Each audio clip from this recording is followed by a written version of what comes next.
este Bariatric. El Bariatric Grounds, como todos lo saben, es un programa para estar todos conectados, porque anteriormente nada más era para los fellows.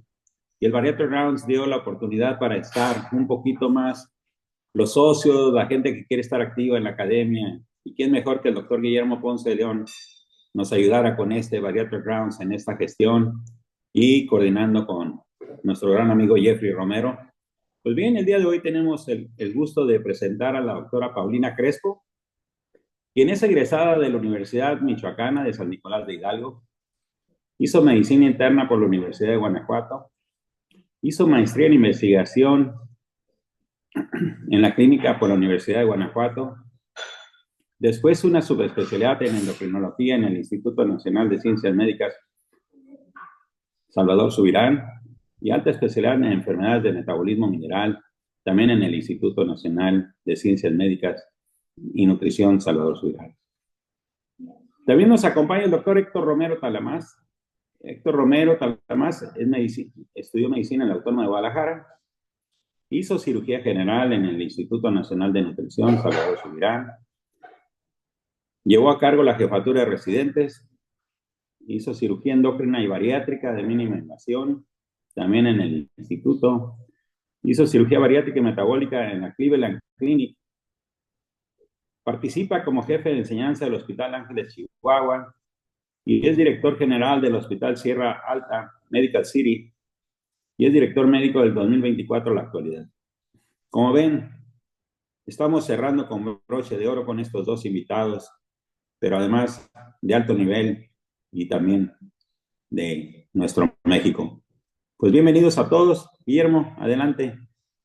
Muchísimas gracias, doctor. Pues hoy vamos a ver un tema que me parece bastante importante, porque yo creo que es una de las cosas que con mayor frecuencia escucho, en la práctica al menos que yo tengo, y refiero a muchos pacientes referidos por endocrinólogos, o por obvias razones, por tener ambas altas especialidades, cirugía endocrina y cirugía bariátrica, y es uno de los principales puntos en los cuales me los refieren los endocrinólogos y ya llegan muy encaminados conmigo para la cirugía metabólica bariátrica.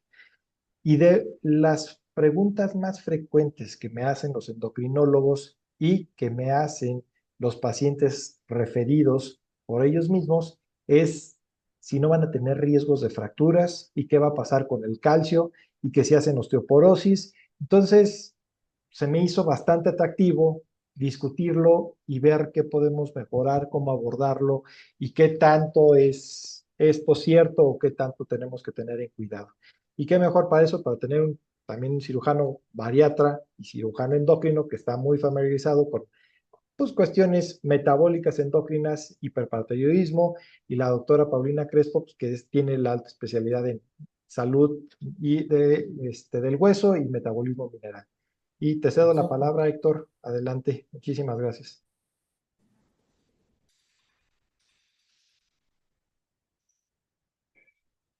Perdón, ahí me escuchan ya, ¿verdad? Pues primero que nada agradecer la oportunidad que nos regala el colegio de pasar esta tarde con ustedes y de discutir un poquito acerca de un tema que es completamente relevante para lo que hacemos en nuestra práctica profesional. Voy a cargar aquí la presentación.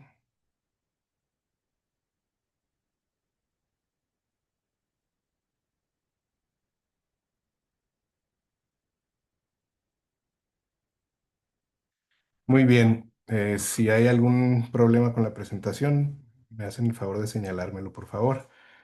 Bien, como les decía, pues buenas tardes a todos. Vamos a dedicar los siguientes 20 minutos a dar un breve repaso sobre este tema que es especialmente relevante para los cirujanos bariátricos, pero también para los pacientes que se someten a cirugía de esta naturaleza. Se intitula Cirugía bariátrica y su impacto en el metabolismo óseo y vamos a pretender hacer un análisis de las diferencias entre los distintos procedimientos que tenemos en el armamentario bariátrico a través de la evidencia científica disponible, explicando los mecanismos fisiopatológicos y las estrategias de manejo que tenemos con respecto al tema.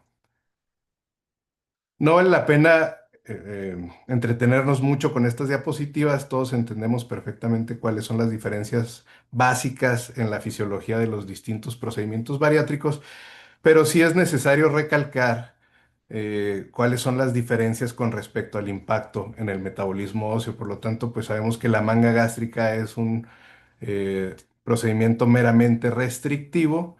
El bypass gastrointestinal en YDRU o bypass tradicional es un procedimiento que se considera mixto, y tanto el bypass de una sola anastomosis como el SADIS, que son de los que hablaremos en esta plática, pues son procedimientos marcadamente hipoabsortivos. El impacto en el metabolismo óseo es definitivamente directamente proporcional al grado de hipoabsorción que proveen estos procedimientos. ¿Cuáles son los mecanismos a través de los cuales impactamos la salud del hueso con estos procedimientos? Esencialmente son cuatro. El más importante, definitivamente, son los factores nutricionales. Sin embargo, los demás no deben de ser dejados de lado. El factor mecánico se refiere a la carga mecánica que lleva el hueso, que en los pacientes obesos está incrementada, y esto pues tiene de cierta manera un factor protector que se pierde posterior a una cirugía bariátrica. En base al peso que se empieza a perder, pues también se pierde directamente el estímulo mecánico y este efecto protector. ¿Cómo sucede? A través de una secreción de esclerostina, que a su vez inhibe los osteoblastos e impide la formación de hueso nuevo sano. Los factores nutricionales, pues evidentemente son muy claros: hipoabsorción de calcio y vitamina D, y la consecuente llegada del hiperparatiroidismo secundario en estos pacientes. Los factores hormonales también son importantes, principalmente representados por la disminución del estrógeno sérico. ¿Cómo sucede? Pues con la pérdida de masa grasa viene la disminución en la cantidad de aromatasa y por lo tanto la disminución en la conversión a estrógenos y sus niveles séricos circulantes, y por lo tanto pues se va perdiendo el factor protector que esto tiene sobre la integridad del hueso. También se habla de GLP-1, GIP, leptina, adiponectina y otras hormonas aparte del eje de tejido adiposo hueso, que tienen un papel relevante en la salud y en la densidad mineral ósea.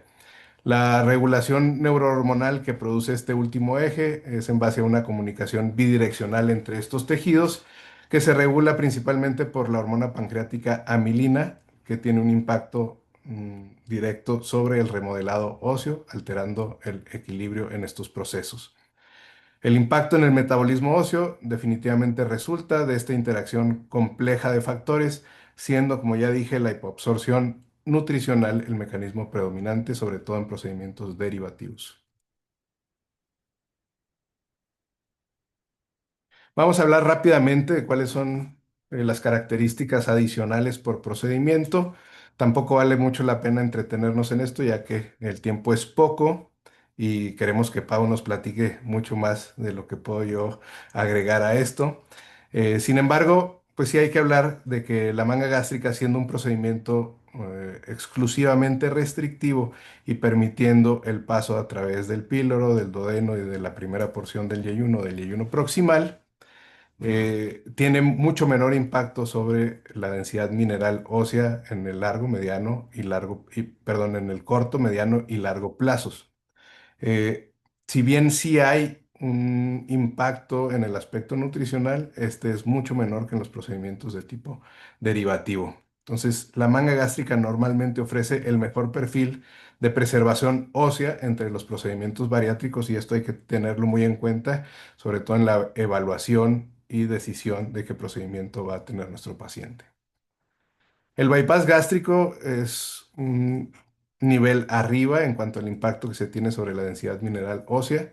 En el bypass gástrico se alcanza probablemente hasta un 15% de disminución en la densidad mineral ósea, lo cual es bastante importante y debe de ser uno de los procedimientos a estudiarse antes de que sometamos a un paciente que tenga factores de riesgo a cirugía bariátrica. Definitivamente el bypass de una sola anastomosis, que si bien es una técnica simplificada, Esta simplificación conlleva un precio y el precio se refleja directamente en la hipoabsorción. Es un procedimiento mucho más hipoabsortivo y esta hipoabsorción definitivamente está mediada por la longitud de la pancreática, redundando en un riesgo incrementado de déficit de densidad mineral ósea. También en los pacientes sometidos a este procedimiento observamos un porcentaje muy alto, hasta el 60% de deficiencia de vitamina D y definitivamente hiperparatidismo secundario en hasta un 30% de los pacientes. El SADIS, si bien aún se considera procedimiento emergente porque todavía no tenemos suficiente evidencia para hablar con claridad en los aspectos que tienen que ver con el impacto en el metabolismo óseo, es un procedimiento que es ya bastante popular y tenemos que manejar con bastante cuidado. El SADIS, si bien no tenemos datos muy duros al respecto, sabemos que dentro de los procedimientos que estamos presentando es el que presenta el mayor riesgo, perdón, de pérdida de densidad mineral ósea por la hipoabsorción severa a través de la cual funciona. En los pacientes que se someten a este tipo de procedimientos encontramos hasta un 25% de disminución en la densidad mineral ósea, un 80% de prevalencia en deficiencia de vitamina D y un 60% de hiperparatidismo secundario, que probablemente sea hasta infraestimado. Y bueno, pues esta es una tabla de comparación directa entre procedimientos. Y aquí claramente pues se observa la tendencia que tienen los procedimientos restrictivos versus los procedimientos derivativos. La manga gástrica definitivamente tiene el perfil más noble en este aspecto y el SADIS el perfil más nocivo en este aspecto. Bypass gástrico queda un nivel arriba de la manga gástrica y OAGB un nivel por debajo de SADIS. Es importante señalar y recalcar que existe una relación directa entre el grado de hipoabsorción del procedimiento y el impacto en el metabolismo óseo. Y para llevar a cabo una prevención efectiva debemos de apoyarnos en estos tres pilares que son la suplementación, el ejercicio y el monitoreo continuo y sistemático. La suplementación, todos lo sabemos, va de 1200 a 2000 miligramos de citrato de calcio al día en los pacientes postoperados de procedimientos bariátricos, dependiendo de cuál procedimiento se trate. Una suplementación con 3000 a 4000 unidades internacionales día de vitamina D y esto debe ser acompañado por magnesio y vitamina K. El ejercicio también confiere un efecto protector ante este fenómeno. Debe de ser mixto, tanto de resistencia como ejercicio de impacto sobre el esqueleto. Y el monitoreo, pues debe de seguir las guías ya establecidas. Siempre es buena idea tener una densitometría basal para poder partir de ahí y una densitometría anual en los pacientes, sobre todo en los que se someten a procedimientos hipoabsortivos. El seguimiento bioquímico se hace con vitamina D, con PTH intacta y se pueden utilizar marcadores de recambio óseo, como lo son el P1NP y el CTX. Todo esto pues debe de ser considerado en el contexto de factores o presencia de factores de riesgo como una edad avanzada, especialmente en mujeres que llegan a la posmenopausia, el procedimiento hipoabsortivo y pacientes con ya una deficiencia de vitamina D preexistente, que esto en México pues llega a ser hasta el 80% de los pacientes. Existe tratamiento farmacológico para cuando la suplementación no ha sido suficiente y la primera línea hoy en día se considera el denosumab. Probablemente Pau nos pueda hablar un poquito más acerca de esto y debe de ser con objetivos bioquímicos claros. Incluye esta diapositiva intermedia con las principales conclusiones de lo que hemos visto hasta el momento, porque es importante enfatizar estos puntos. También vienen algunas perspectivas de investigación futura que son promisorias y siempre recordar las recomendaciones claves para la prevención. Evaluar, seleccionar adecuadamente al paciente, prevenir, monitorear y, de ser necesario, tratar. Esta es la presentación de un breve y práctico caso clínico. Es una mujer de 52 años, posmenopáusica. Su índice de masa corporal prequirúrgico era de 42 kilogramos por metro cuadrado. Tuvo un procedimiento de bypass gastrointestinal tradicional hace 18 meses, con una pérdida consecuente del 32% del peso inicial, sin complicaciones quirúrgicas, y ha tenido una adherencia variable a los distintos suplementos. En este momento ella ya presenta síntomas, dolor óseo, tanto lumbar como de la cadera bilateral, fatiga progresiva y limitación de la actividad física. Sus resultados de laboratorio muestran una deficiencia importante de vitamina D, 18 nanogramos por mililitro, una PTH incrementada demostrando la presencia de hiperparatitismo secundario con un calcio normal e incremento en los niveles de marcadores de recambio óseo. La densitometría por sus parámetros nos arroja osteoporosis, y esta paciente pues debe de ser suplementada adecuadamente con en promedio 1500 miligramos de citrato de calcio más las 4000 unidades internacionales diarias de vitamina D de las que hablamos, un régimen de ejercicio de resistencia e impacto moderado, y debe de ser tratada con los medicamentos de primera línea. En ella pues el hecho de haber tenido un bypass representa un factor de riesgo para pérdida de densidad ósea, y pues recordar que la evaluación ósea debe ser rutinaria siempre pre y post cirugía. Existe ya un algoritmo de decisión para evaluación de los pacientes en este aspecto, dada por la ASMBS. Primero estratificamos a los pacientes según su nivel de riesgo en base a estos diferentes factores. El protocolo de evaluación, pues como ya lo discutimos, incluye densitometría, evaluación bioquímica, y la evaluación que puede ser adicional con algunas herramientas de predicción validadas de fracturas, historial clínico relevante y el resto. Una vez que tenemos estratificado al paciente, podemos ofrecerle un procedimiento bariátrico adecuado. Definitivamente la manga es el procedimiento más versátil en este aspecto. Los pacientes que tienen riesgo moderado deben de ser escrutinizados, y el procedimiento a elegir debe de ir en base tanto al riesgo óseo como al resto de sus comorbilidades. Y definitivamente los pacientes con riesgo alto, los pacientes tipo derivativos, están prohibidos.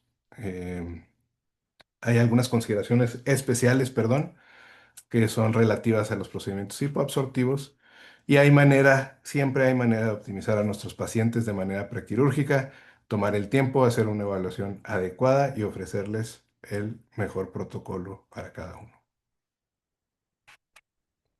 Las complicaciones óseas son reales y de cierta manera evitables.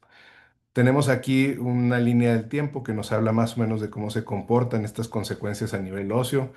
Entre los 6 y 12 meses después de una cirugía empieza a haber aumento de los marcadores de recambio óseo, empezamos a notar la deficiencia de la vitamina D, empezamos a notar algunos estigmas de hiperparatitismo secundario, y finalmente empieza la etapa inicial de la pérdida de densidad mineral ósea. Entre 1 y 2 años ya hay una osteopenia plenamente establecida, y esta se puede volver sintomática con la consecuente disminución en la calidad de vida. Posterior a esto, pues ya viene la osteoporosis franca y las fracturas por fragilidad, e incluso deformidades esqueléticas, discapacidad funcional y otros fenómenos que son más severos. El riesgo de fracturas post cirugía bariátrica es real. El riesgo está incrementado, el riesgo relativo, en 1.2 a 2.3 veces más que los controles que no tuvieron cirugía bariátrica. La incidencia es alta, 2 a 8% a 5 años, y los sitios más frecuentes, sin ninguna sorpresa, son la muñeca, la cadera y las vértebras. Lo que sí es sorprendente es el tiempo promedio para que estas cosas empiecen a suceder, que es alrededor de 3 años post cirugía. Tenemos factores predictivos que nos pueden ayudar a orientarnos en este aspecto, como lo son el tipo de cirugía, que lo hemos mencionado hasta el cansancio, la edad por arriba de 50 años, el hecho de que el paciente sea una mujer en etapa posmenopáusica, una pérdida de peso pronunciada y las deficiencias nutricionales preexistentes. Las estrategias de tratamiento, pues también ya las hemos tocado, pero vale la pena volverlas a señalar. Y existe ya pues un protocolo de seguimiento bien establecido, el cual también ya expusimos previamente. Los criterios de éxito terapéutico en este tipo de pacientes pues son la estabilización y mejora de la densidad mineral ósea, la normalización de los marcadores de recambio óseo, y por supuesto, y el más importante, la ausencia de fracturas en estos momentos. Como conclusiones finales, pues el mensaje importante es que el impacto de la cirugía bariátrica en el metabolismo óseo es real, es predecible y es manejable. Definitivamente la clave está muy en la evaluación preoperatoria, la selección informada y el seguimiento sistemático de nuestros pacientes. Reconocer, evaluar, seleccionar, monitorear. Reconocer, evaluar, seleccionar y monitorear. Nos vamos con el mensaje de que la gastrectomía vertical o manga gástrica es el procedimiento más noble y de menor riesgo en este aspecto. Los procedimientos mixtos están un nivel más arriba y los procedimientos completamente hipoabsortivos pues son los de mayor riesgo. Y como mensaje final es el compromiso profesional que tenemos como cirujanos bariátricos es proteger no solo el peso de nuestros pacientes, sino también su salud integral y esto incluye, por supuesto, la salud ósea a largo plazo. Con este mensaje yo me despido y les agradezco mucho la oportunidad y el tiempo que pusieron en haberme escuchado. Buenas tardes.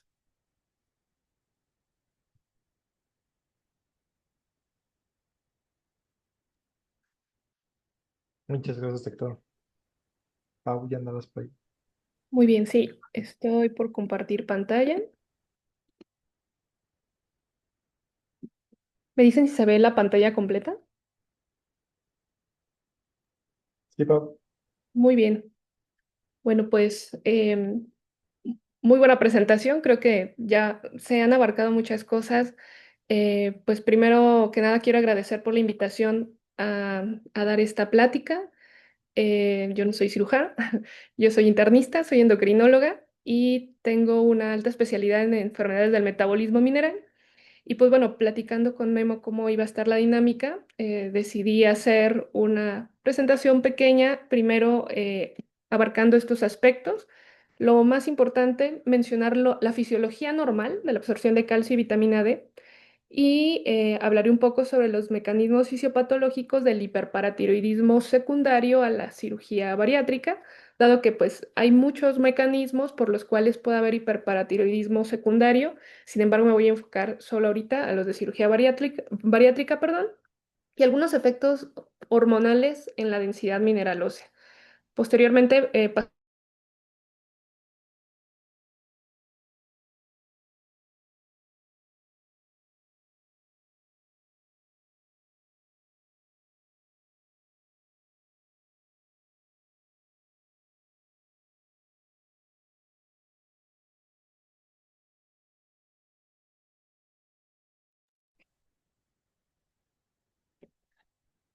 perdón, ¿me escuchan? Como que me sacó la pantalla, pero no sé si ustedes Ya, están. ya, Pau, Te ya te volvemos a escuchamos. ver y te escuchamos.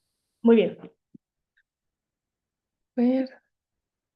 Hablando un poco sobre epidemiología, algunos aspectos básicos. El estudio más reciente, en el 2025, la OMS nos dice que hay más de 2.110 millones de adultos de más de 18 años que viven con sobrepeso y obesidad. De estos, 1.000 millones son hombres, 1.110 millones son mujeres. El 16% de los pacientes con obesidad severa presentan un mayor riesgo de fragilidad ósea. O sea, estamos hablando de que ya de por sí la misma presencia de vivir con obesidad nos genera un alto riesgo de presentar enfermedades óseas. Si a esto le agregamos que hay deficiencias en los niveles de vitamina D, pues esta prevalencia puede ser aún mayor.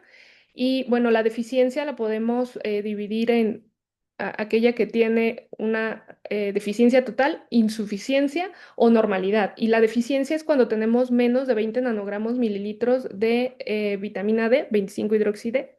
Y esta relación es de 3:1, comparando adultos sin obesidad con adultos con obesidad. Y de insuficiencia, que es de 20 a 30 nanogramos mililitro, es una relación de 2:1. Y de estos, los pacientes que son sometidos a cirugía bariátrica, en especial el grupo de la cirugía malabsortiva, tienen un mayor riesgo de fractura con un riesgo relativo de 1 a 60. Estamos hablando de un 40% aproximadamente de mayor riesgo de fracturas. Y pues bueno, las demás estadísticas ya nos los habló el doctor muy claramente. Me voy a pasar a hablar de la fisiología de la absorción de calcio. Y vamos a empezar con la vitamina D. Sabemos que adquirimos vitamina D con el sol y esto a través de una molécula que se encuentra pues en la cascada de formación de colesterol, de acetilcoenzima A colesterol tenemos la 7 de hidrocolesterol. La exposición a rayos ultravioleta con una longitud de onda entre 290 y 315 nanómetros van a permitir la conversión de esta molécula a la vitamina D3. Pero la mayor parte de la absorción de la vitamina D la tenemos a través del intestino y es el intestino proximal, el duodeno y el yeyuno donde se absorbe casi todo el contenido de vitamina D. Esta vitamina D puede adquirirse de alimentos de origen vegetal y de origen animal. Cuando es de origen vegetal le consideramos vitamina D2 y cuando es de origen animal es la vitamina D3. Pero también podemos adquirir esta vitamina a través de suplementos.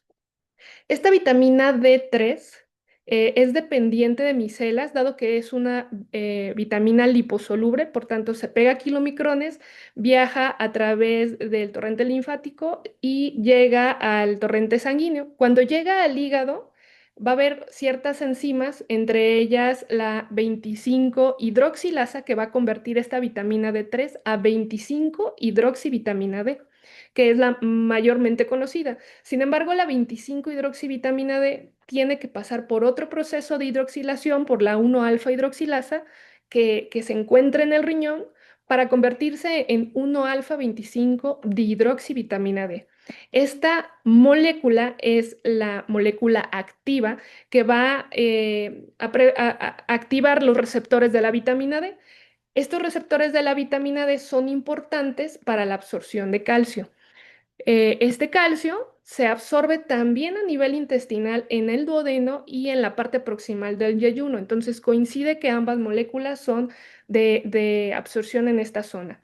Y la absorción intestinal va a ser por dos mecanismos. Un mecanismo transcelular, que es un mecanismo activo, y un mecanismo paracelular, que es un mecanismo pasivo. El mecanismo transcelular es el que es completamente dependiente del receptor de la vitamina D. Y este mecanismo también es el que se activa cuando tenemos mayor deficiencia de vitamina, generalmente una deficiencia de moderada a leve. Lo que va a permitir el receptor de la vitamina D es que el calcio pueda pasar a través de los canales llamados TRPV6. Al entrar a la célula del enterocito se va a unir a una proteína llamada calvindina D9K. Esta proteína se va a encargar de transportar a través de la célula para que pueda salir por nuevamente dos canales, uno que se llama calcio ATPasa y el otro que es el receptor transcelular de calcio-sodio. Una vez que el calcio pasa por transporte transcelular, ahora sí, llega a la sangre para pues, dirigirse a todas las células y en la función principal que nos incumbe, llegar hacia los huesos. Entonces, existen diferentes mecanismos fisiopatológicos por los cuales pueda un paciente, por recibir cirugía bariátrica, presentar hiperparatiroidismo secundario. El primero, pues, es la deficiencia en la absorción de la vitamina D por la exclusión intestinal debido a esta cirugía.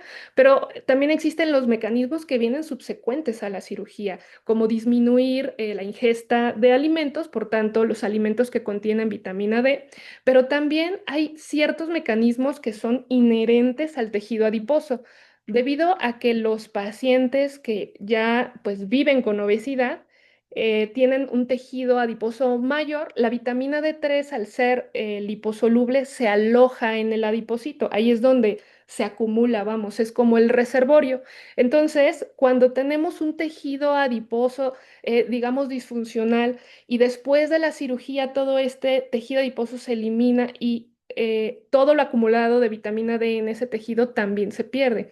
Y esta calidad de la vitamina D pues va a disminuir.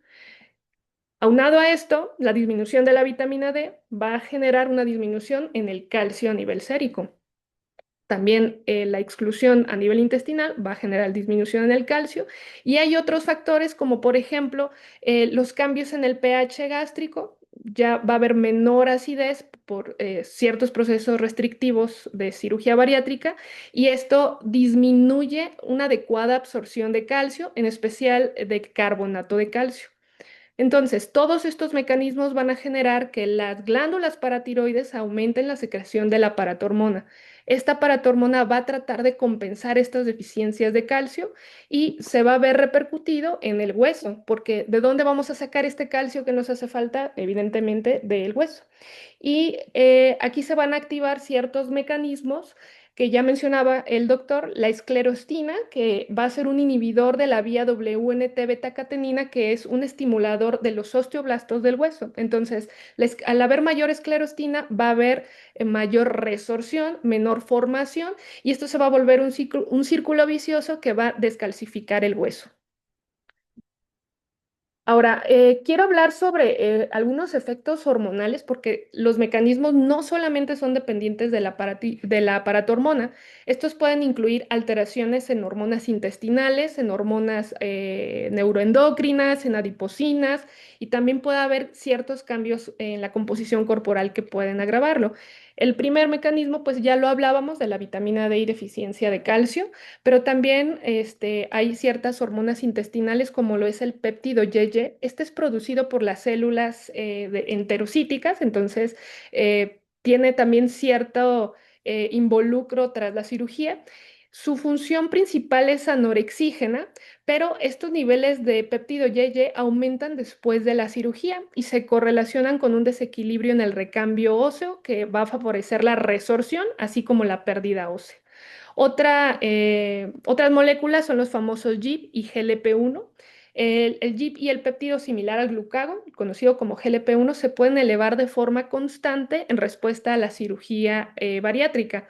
Sin embargo, estudios han demostrado que tanto la molécula liraglutide como semaglutide, que son ahorita las moléculas agonistas de GLP-1, aparentemente se ha preservado la densidad mineral ósea en cadera y por tanto no se ha demostrado una pérdida ósea en pacientes con o que viven con obesidad y en pacientes con diabetes.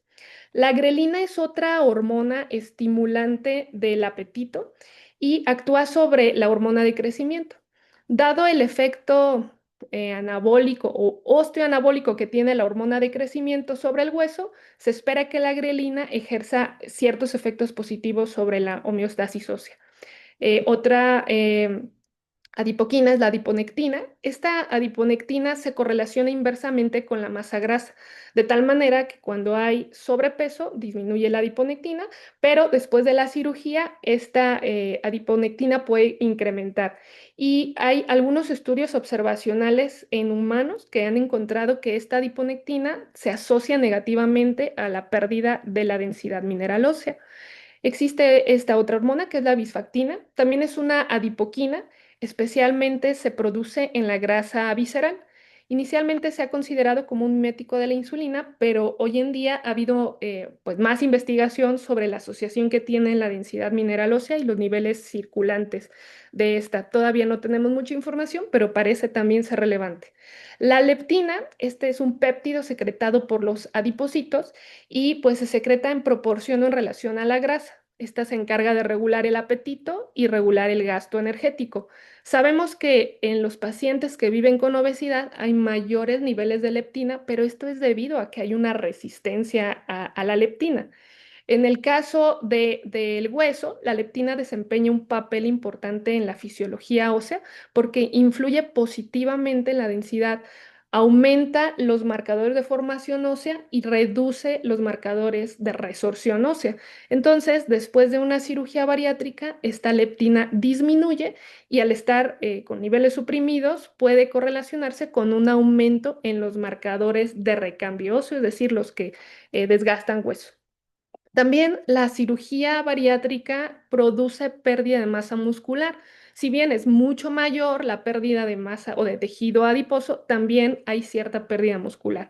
Y pues existe un vínculo ampliamente conocido de la masa muscular y el deterioro de la salud ósea. Y por último, también se ha demostrado que el incremento de la adiposidad en la médula ósea puede aumentar de manera paradójica la restricción calórica, perdón, y la pérdida de peso. No está claro aún si esta adiposidad en la médula ósea después de la cirugía pudiera tener algunos efectos esqueléticos negativos. En esta gráfica les muestro una comparación entre dos técnicas de cirugía bariátrica, pues que es la manga gástrica y el bypass gástrico. Como ven, ambos tienen un efecto negativo tanto en en la pérdida de masa ósea en cuello femoral, en cadera total y en columna lumbar. Pero si vemos el comparativo, los de rojo, que es la cirugía malabsortiva, es mucho mayor la pérdida ósea. Entonces, se sabe que entre las diferentes técnicas de cirugía bariátrica, esta es mucho mayor y tiene mucho más peso para la pérdida ósea. En esta otra diapositiva les muestro dos gráficas donde se analizan marcadores de recambio óseo. Existen marcadores de formación ósea, que son marcadores bioquímicos, como la fosfatasa alcalina ósea, por ejemplo, y existen marcadores de resorción ósea, o sea, bioquímicos, como es el propéptido N-terminal del procolágeno tipo 1, que es el que vemos a su lado derecho, y el cetelopéptido. Entonces, cuando se hace un comparativo en el tiempo, podemos ver que estos marcadores de resorción ósea aumentan y entre las dos técnicas quirúrgicas, pues el bypass gástrico tiene mayor recambio óseo, por tanto, mayor pérdida ósea. Si hablamos un poco más detenidamente del manejo del hiperparatiroidismo secundario debido a la cirugía bariátrica, sabemos que hay que sustituir estos elementos, en especial la vitamina D, para que se pueda absorber calcio y también el calcio.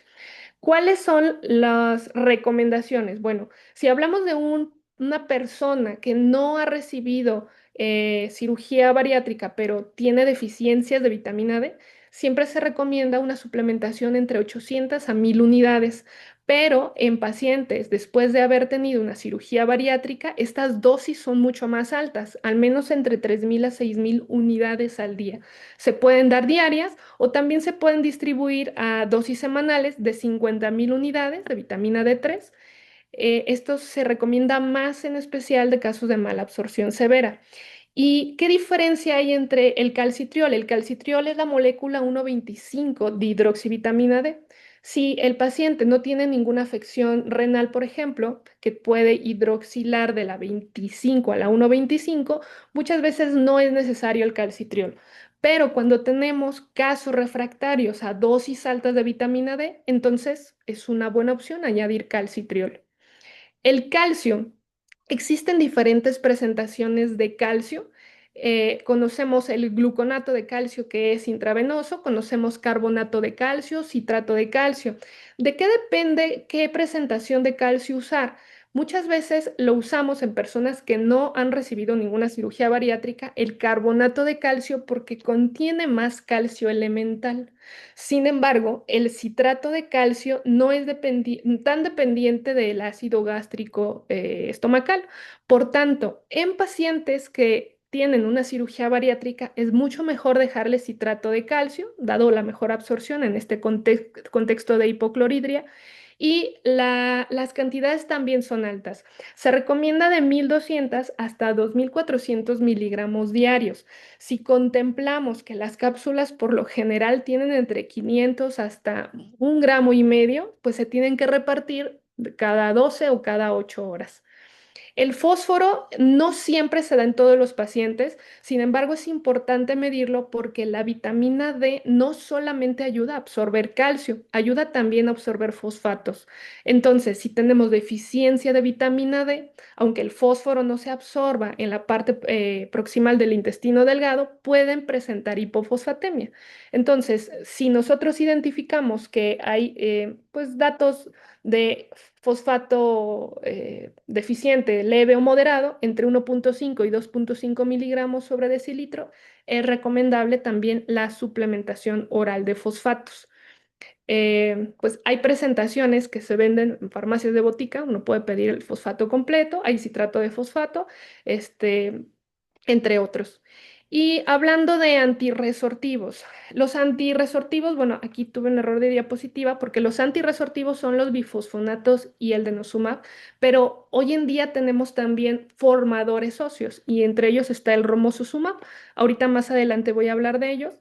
Estos fármacos se deben de considerar solamente en aquellos casos de que se presente osteoporosis secundaria a la cirugía bariátrica y que ya se le suplementó de forma adecuada niveles de vitamina D y niveles de calcio y aún así, corregidos, persisten con disminución en la masa ósea. Eh, Entre estos fármacos se recomiendan que sean vía intravenosa o vía subcutánea por la mala absorción oral y pues el riesgo de ulceraciones anastomóticas que puedan estos tener. Aquí les muestro en una diapositiva dinámica el efecto de los bifosfonatos. Los bifosfonatos siempre han sido de primera elección, es una molécula derivada del pirofosfato. Estos, pues, los hay en diferentes presentaciones, alendronato, ivandronato, risendronato, pero todas las que son vía oral pueden generar mucho malestar estomacal. Entonces, en el caso de cirugía bariátrica, no es lo recomendable que se administre vía oral. Lo mejor es el ácido zoledrónico, que es intravenoso cada año. Estas moléculas, los bifosfonatos, lo que hacen es adherirse completamente a la superficie del hueso. Estos se depositan en los sitios de mineralización y permanecen por mucho tiempo en esas zonas. Entonces, si bien no permite que se siga resorbiendo el hueso o que siga, digamos, perdiéndose masa ósea, también llega a impedir la formación del hueso. Y es por ello que los bifosfonatos no se recomienda dar por más de 10 años. Entre otras opciones está el denosumab, conocido como Prolia. Este es una molécula monoclonal que va contra el RAN ligando, que es un estimulador de los osteoclastos que van a permitir la resorción ósea. Entonces, al dejar este anticuerpo monoclonal que va a inhibir esta molécula, va a ayudar a que se disminuya el desgaste del hueso, o sea, disminuya la actividad de los osteoclastos. Después, este medicamento se aplica subcutáneo, se da cada 6 meses y pues se ha aprobado también para pacientes con hiperparatiroidismo secundario debido a cirugía bariátrica. La recomendación más importante del denosumab es que no se debe de suspender, dado que si nosotros lo aplicamos cada 6 meses y lo suspendemos puede existir un efecto rebote y volver a revertir el problema. Y pues tenemos ahora el romosozumab, que este no es un antirresortivo, este es un formador óseo. Como mencionábamos, la vía W beta-catenina estimula la formación del hueso, estimula los osteoblastos. Y la esclerostina es un inhibidor de la vía W beta-catenina, por tanto, frena esta formación de osteoblastos y estimula la formación de los osteoclastos que van a desgastar el hueso. Entonces, el romosozumab también es otra anticuerpo monoclonal contra la esclerostina, de tal manera que inhibe el inhibidor y por tanto prevalece o ayuda con la formación del hueso. Y en ciertos casos de severidad de osteoporosis es el que tenemos o que recomendamos mucho más. Entre otras recomendaciones para el manejo del hiperparatiroidismo secundario, pues está el ejercicio. El ejercicio se recomienda que sea ejercicio aeróbico. Para el ejercicio de impacto es muy importante para los pacientes menores de 30 años porque todavía hay el estímulo de formación de hueso.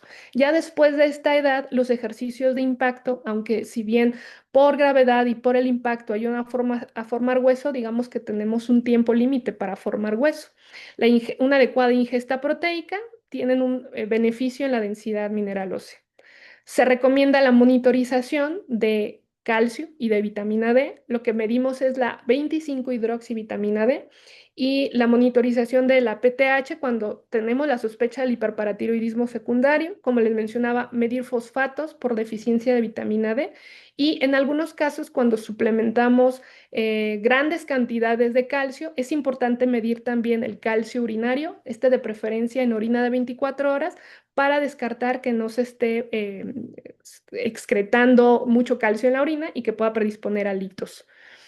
En la evaluación al inicio de una cirugía bariátrica es muy importante al menos calcular un índice de Frax.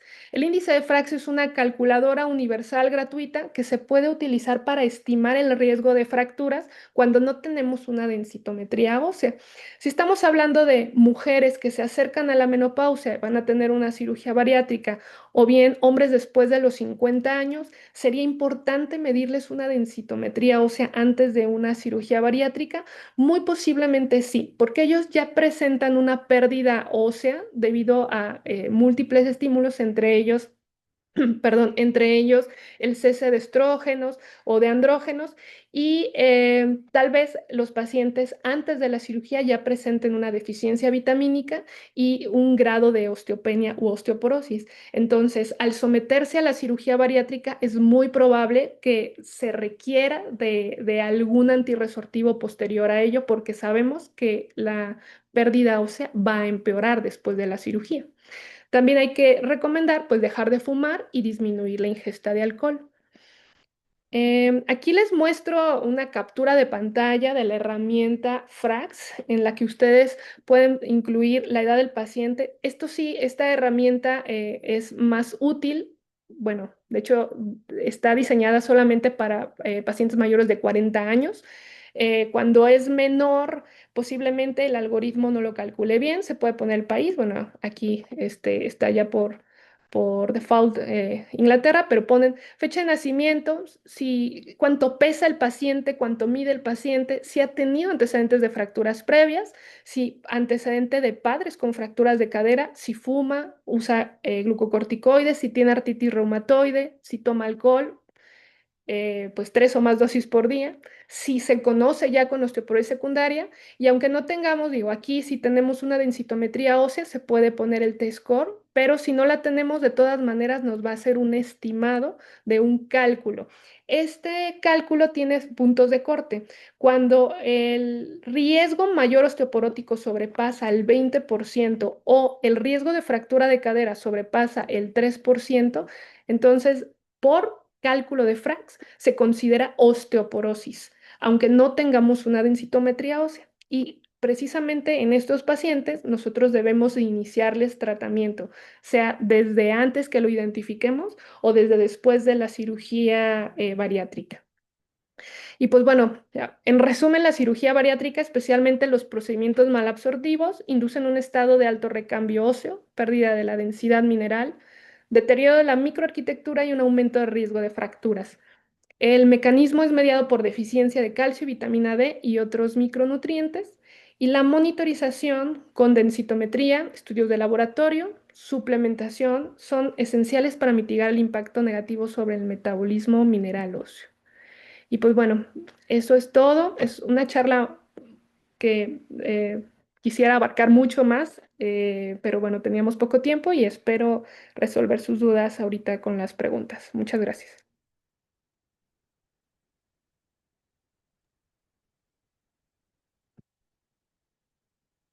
Muchísimas gracias, Pau. Muchísimas gracias, Héctor. Ver si alguien de los asistentes tiene alguna pregunta que la quiera escribir en el chat.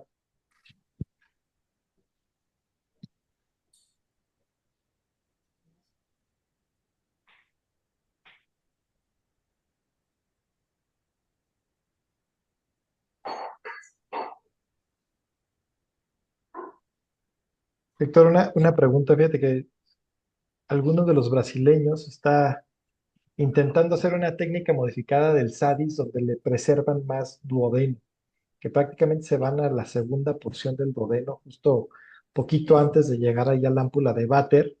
Y esto tiene principalmente la intención de aumentar la longitud y la absorción principalmente de calcio y de hierro. ¿Cómo verías tú? ¿Qué crees? ¿Qué opinión tendrías con respecto a ello? Pues es una idea excelente, pero difícilmente estimable de cuál va a ser el efecto, ¿no?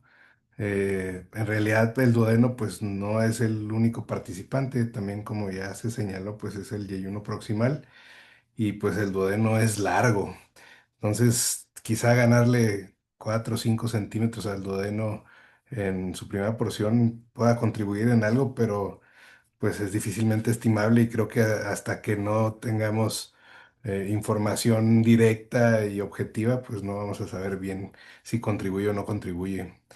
No sé qué tanta experiencia inicial haya, cuántos casos hayan hasta el momento acumulado y si aumenta el riesgo de complicaciones de otra índole, ¿no? Como para sacrificar un tema por el otro. Pero pues suena prometedor. Y fíjate que precisamente pues ellos reportan mejores números ahí los brasileños, pero precisamente sí aumentaba el riesgo de complicaciones y principalmente pancreatitis, porque pues al final de cuentas sí le estás hurgando mucho allá la cabeza del páncreas, ¿no? Entonces, pues sí, no, la verdad es Y, que... y de trombosis de la vena porta no hay. Fíjate que al menos ellos, que es el grupo ahí de Madaloso y de DIP, que son los que lo hacen, hasta eso creo que no han reportado eso, lo único que sí reportaban mayor frecuencia de pancreatitis post. Interesante. Entonces, vamos, pues, exactamente, como tú dices, no sé qué tanto te puede aportar 5 o 6 centímetros máximo que le puedas ganar, ¿no? Ahí Claro. lo que valdría la pena, digo, yo no tengo experiencia haciendo, pues sería ver las biparticiones intestinales, ¿no? Donde realmente sí hay un segmento de alimento que va a pasar por duodeno y yeyuno proximal. Sí, definitivamente. Definitivamente. Tienen acá una pregunta del doctor Gilberto Romero. Si un paciente tiene un FRAX sugestivo de osteoporosis, ¿se consideraría una contraindicación para un procedimiento malabsortivo? ¿Qué opinan? No sé si quieres contestar, Pau, o quieres que conteste yo. Y no hay una contraindicación, solamente indica que hay que tratarse. Si se decide el iniciar tratamiento después de la cirugía bariátrica, pues continuaría. El punto es identificarlo. El problema estaría en pues, que se identifique un FRAX antes, pero no se trate y después de la cirugía bariátrica, pues esto empeora y no se le dé seguimiento. Aún así, creo que vale mucho la pena sopesar las características individuales del paciente. Si es mucho el beneficio en otros aspectos que recibiría de un procedimiento hipoabsortivo, se podría considerar, pero la verdad es que teniendo otro tipo de herramientas, se antoja pensar que se puede ser un poquito más conservador y no exponer al paciente a esos efectos detrimentales a largo plazo, ¿no? Sí, también todo va a depender pues, de qué tanto riesgo de fractura. Y si encontramos riesgo, pues valdría la pena hacerle una densitometría ósea, ahora sí, para ver qué tan profundo es, y en base a eso, pues ya tomar la decisión. Ujú. Pero sí, siempre es recomendable, si se puede estudiar antes, mejor. Sí. Aquí nos pregunta Natalia García con respecto a la deficiencia de vitamina D. ¿Cuál es la duración del tratamiento? Pues más que tratamiento es prevención, es suplementación, esa pues es sí o sí, en todos los pacientes todo el tiempo. ¿En cuánto tiempo se mide la vitamina D? La recomendación estándar es por lo menos a los 6 meses. La verdad es que en algunas prácticas se hace desde los 3 meses. Y tomando en cuenta que hasta 80% de los pacientes en nuestro país se presentan con deficiencia de vitamina D de manera preexistente, vale la pena ponerle atención incluso en el episodio preoperatorio. No sé si estás de acuerdo, Sí, doctora. totalmente de acuerdo.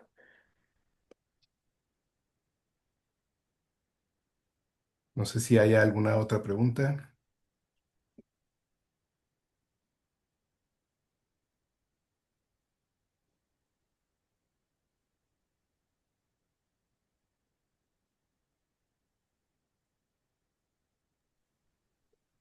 Doctor Najar, doctor Ponce.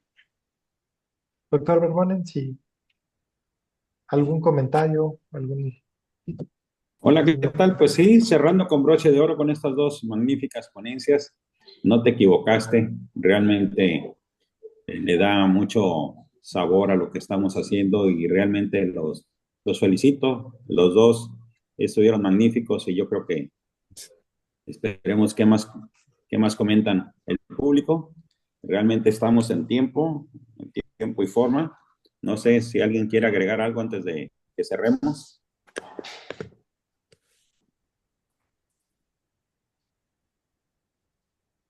Pues yo solamente quisiera enfatizar nuevamente la evaluación del paciente en el periodo preoperatorio, porque muchas veces es algo que se deja de lado o se hace con un poquito de prisa. Y la verdad es que como son cosas que no vemos inmediatamente después de la cirugía, son cosas que podemos obviar y tienen un impacto muy significativo en la calidad de vida, que es precisamente lo que pretendemos mejorar con la implementación de estas terapias quirúrgicas. Entonces creo que vale la pena volverlo a mencionar y ser muy enfáticos en ello.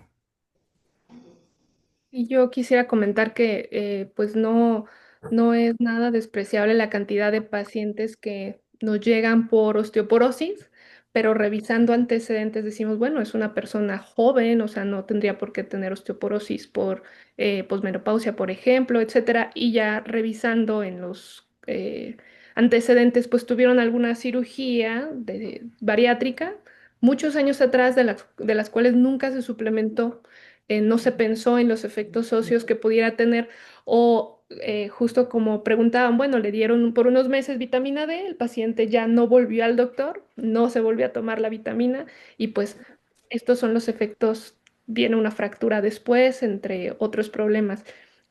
Pues creo que es un manejo multidisciplinario el tomar la decisión de una cirugía bariátrica en el momento, el tipo de cirugía y todo lo que se tiene que evaluar posterior a ello. Es correcto, doctora. Realmente estamos viendo que el equipo multidisciplinario previo a la cirugía es muy importante, pero después de la cirugía, mucho más. Así que no nos perdamos de seguirnos apoyando con nuestro equipo multidisciplinario. Tengámoslo todo siempre a la mano porque juegan un papel muy importante, definitivamente.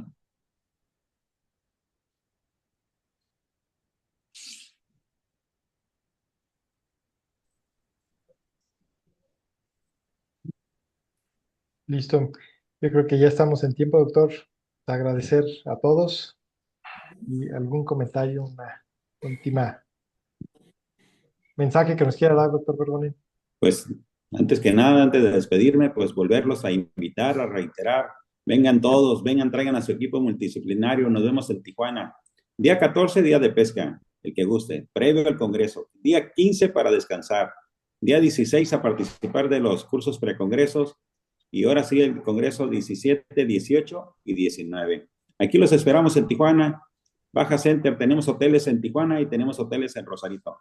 La academia nos invade, pero lo social también. Los espero. Gracias.